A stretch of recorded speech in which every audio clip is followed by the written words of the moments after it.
Kitang-kita na nga sa aking likuran yung entrance ng underground river. Pakaganda kasi kita nyo naman yung mga hanay ng bulubundukin dyan. Tol, saan pa papuntang underground river? Paano nga ba puntahan ang maganda, malinis at ipinagmamalaking underground river sa Puerto Princesa, Palawan? Tara, panoorin nyo to. Sir, ilan ang kayang isakay niyan? 9:30 na ng gabi at kalalapag lang namin dito sa Puerto Princesa Airport. Nandito na tayo sa arrival area ng Puerto Princesa Airport. Hinahantay ko na lang yung nirentahan ko ng motor dahil yun ang gagamitin natin bukas at sa mga susunod na araw para i-explore ang probinsya ng Palawan. Ang ganda, napakatahimik dito. Andito na yung Aerox na gagamitin natin. Ayun. Ilang helmet po, sir? 2. Ito na pala yung nirentahan nating motorsiklo dito at ang rate nito ay 350 per day sa SJNR Car Rentals dito sa Puerto Princesa. Ito na yung city proper ng Puerto Princesa. Astig ang mga tricycle dito, ang lalapad. Yan ang tricycle dito sa Puerto Princesa. Sir, ilan ang kayang isakay niyan? 5. 5? Na-amaze ako, sir. Ngayon lang ako nakakita.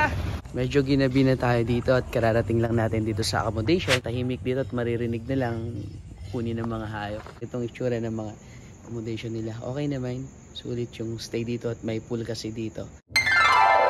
Dahil nasa Puerto Princesa, Palawan tayo, hindi pwedeng hindi natin puntahan ang napabilang sa 7 Wonders of Nature noong 2012, ang Puerto Princesa Underground or Subterranean River. Pero bago tayo makapunta doon, kailangan muna nating mag-secure ng permit dito sa tourism office nila. From city proper ng Puerto Princesa, ganito ang mga madadaanan nyo, zigzag road at bulubundukin papuntang subterranean river or underground river. Pero napakaganda kasi iilan-ilan lang yung mga makakasabay at makakasalubong ng mga sasakyan. Dahil napakaganda ng panahon ngayon, kaya ang ganda rin ng ride natin. Narating na natin yung area kung saan maghihiwala yung kalsada papuntang underground river sa kaliwa at yung pakanan naman doon ay papuntang bayan ng Rojas, Taytay at saka El Nido, Palawan. Meron pa tayong 37 kilometers na tatakbuhin mula rito papunta sa Subterranean River. Dito tayo sa kaliwa. Tol, saan po papuntang underground river? Kakanan? Thank you. Andito na tayo sa parang bulubunduking barangay ng Puerto Princesa. Malayo na ito sa city proper. Higit 50 kilometers away from the city. Uy, linis ng ilog oh. Kita niyo yan? Wala tayong kakilala dito. Pero ang saya pa rin. O ito, paakyat na naman ng bundok to. Uy! Uy! Ayan na! Woo! Sobrang ganda. Tapos sa kanan, palayan. Oh! Ang ganda ng palay oh. Grabe yung bundok dyan oh. Uy! Tarik pala nito.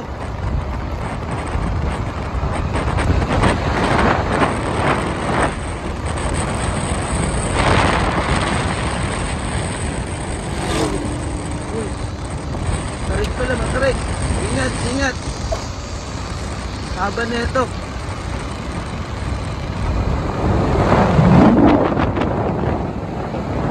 Sa spot na to, napakaganda kasi kita nyo naman yung mga hanay ng bulubundukin dyan na iba't ibang hugis, ano?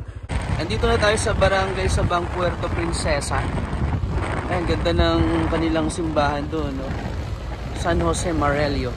Ito na, ito yung barangay na nakakasakop sa underground river. Dito na tayo sa jump off area. Pagdating nyo pala dito, punta muna kayo sa tourism office. Tapos magbabayad ng entrance fee bago sa dispatching area. Pagkatapos mag-register doon sa tourism office, eto, magbabayad ka na para sa boat fee. At ililinya na kayo dito para sa inyong sasakyang bangka papunta doon sa underground river. So, hindi ko alam kung ilang minutes hanggang doon. Lalakas lang ng mga alon ngayon. Lakas kasi ng hangin kaya yan. Lalaki ng mga alon.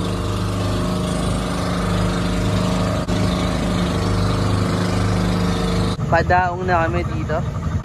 Ito yung mga kasama natin sa bangka. Mga French nationals. Dito nga tayo sa area kung saan dumadaong ang mga tourists papunta doon sa underground river. Sobrang ganda sa lugar na to kasi sasalubungin ka agad ng rock formation na yan. Pagkatapos, yung highlight ay yung pagpasok nyo, sakay-sakay ng bangka doon sa underground river. Sobrang ganda. Pauwi na to mga turista. Bago kayo pumunta doon sa cave, kailangan nyo munang kumuha ng helmet.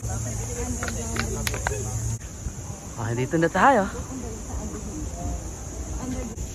Bago pala magsimula ang tour, ibigyan kayo ng audio device na magsisilbing parang guide nyo na. Kasi walang sasamang guide sa atin. Replay lang daw to. Eto na. Magsisimula na ang ating tour.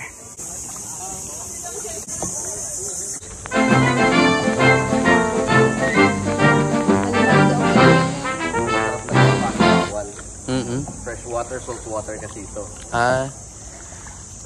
Hindi ganun ka-alat. Tama-tama lang. Wow, ganda.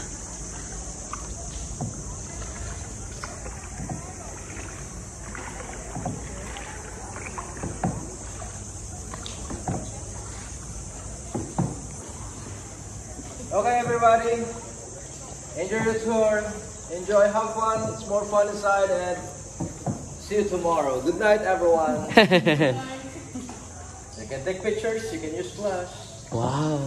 And don't forget my name. My name is Sunny, your boat captain. Okay? Okay. Thank you, Sir Sunny. Ang ganda ng ano dito. Mga tour, napakatahimik.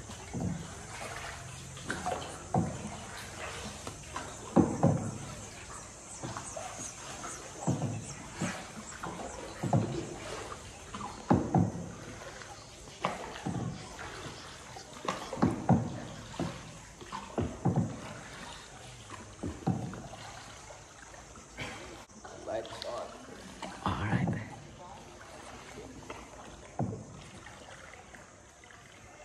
Wow. There's a dog. Isa.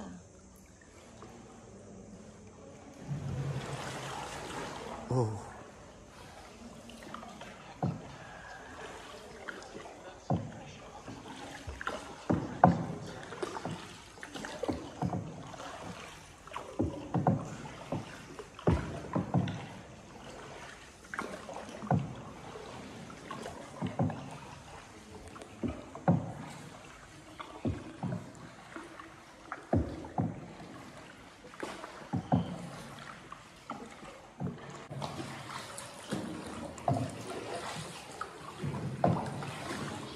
Bat cave.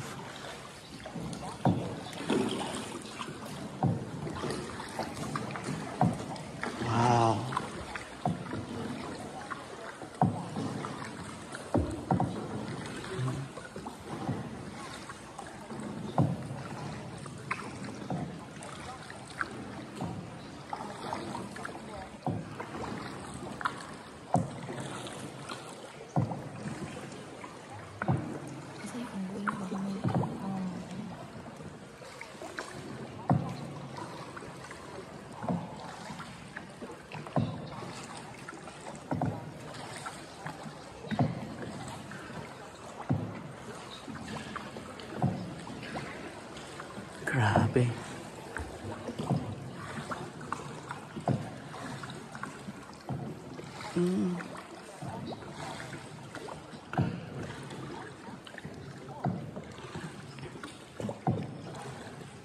8 kilometers pala to. Pero 4 kilometers lang yung pwedeng pasukin ng bangka. Over. The night is over. The journey's end. Everybody wake up right now. Good morning. Good morning to all of you. You see in front of us? You see the entrance, the lights, the end of the tunnel? You're now the group of the survivor. Wow. Before we're going out, all of you, please check your partner, check your group. Make sure you're still complete, okay? Because you're both men, I'm not complete. I lost my energy inside. Okay, let's move on. We're going out. At palabas na. Before I empty the... After ilang minutes sa loob, ayan, palabas na rin kami.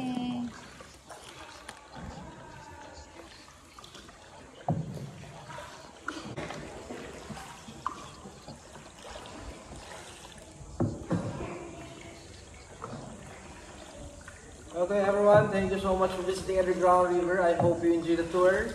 Go inside the cave and I hope you come again. Did you enjoy? Yeah. Did you like it inside the cave? Yes, sir. Are you happy? Yeah. Very happy? Very happy, Captain. And Hope so. sleepy. Actually, I'm not happy because I lost my energy. Okay, I look forward to see you again. God bless everyone. I hope you come back again. And please don't come back tomorrow. I'm going to sleep tomorrow. Tired na siya. Pagod si Kuya eh. Ah, ganda. Lalapag. Kahapon nagkayak kami. Ang sakit ba? Sakit na ano mo pa. Tapos yung alon, ito kanal. Wow. Nilalabanan namin. Ang mahirap lang dito man yung current po. Oo. Pag nagka-current yung river, yan po mabigat. Buti nga ngayon kalma mo. Pero pag maulan, nagka-current yan dito. Mahirap. Sobrang ganda talaga sa loob. Tsaka yung tubig, oh. Left side, everyone. Blue-green Look at the left talaga. side. We have a photographer. Give your best smile. Kitang-kita na nga sa aking likuran yung entrance ng Underground River.